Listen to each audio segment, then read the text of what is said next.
Pro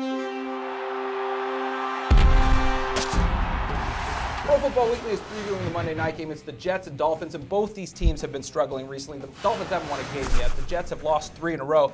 But are the Jets as bad as they've looked in recent weeks? Well, I can only assume that they're going to get better. That's been the way it has been the last few years under Rex Ryan. They've been a better football team in January than in September, and the schedule's played into it. They've had a tough schedule. But it worries me, Kevin, that 2 of the supposed pillars of this team, the offensive line and the defense, are areas that we're really concerned about. Yeah, good sign Nick Mangold's back, and the run game got going a little bit against New England. Shonn Greene finally had some holes to run through, which they need, and that opens up some play-action pass for Mark Sanchez. The defense, though, that run defense has been miserable. That defensive line, the inside linebackers, they got to do a better job of stopping the run, and that's really the only way Dolphins I see winning that game, and they can if they can establish their run. Yeah, we've seen it in weeks past. Darren McFadden killed them, Ray Rice. These other teams that are pretty good running teams have beaten up on the Jets, but do the Dolphins really have the tools to exploit the same weaknesses that we've seen other teams exploit? Well, I'm not sure they're as gifted offensively as the ones we just mentioned, but Daniel Thomas has shown a little bit of burst and a little bit more power than I saw him running with in college. If he's healthy, if he can take 20 carries, he might give them some trouble. I don't see guys like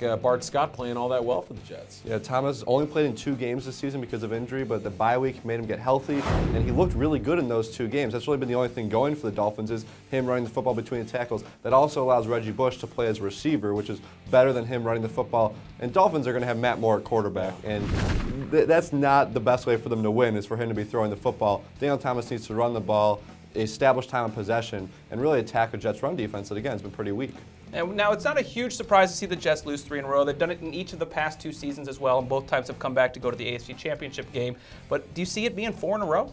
I don't think so. I don't think there's any way. I think they're just a more talented team. I think they go down to Miami, eliminate some of these distractions, all the talk about the coordinator and stuff this week, go down there and get their big win on Monday night. The Dolphins' best chance to win, as we said, running the football. But if that defense, which has been a huge disappointment all year long, if it shows up against New York, it's going to be a close game. I still think the Jets are going to come out on top. Dustin Keller's a guy who I think could have a huge game against the Dolphins' safeties and inside linebackers who have really struggled. Jets better win this game, because if they lose this one, it's going to be chaos in New York, and you hate to see what's going to happen there with Rex Ryan's squad. That's a preview of the Monday night game. For the best coverage of the league, check us out at ProFootballWeekly.com.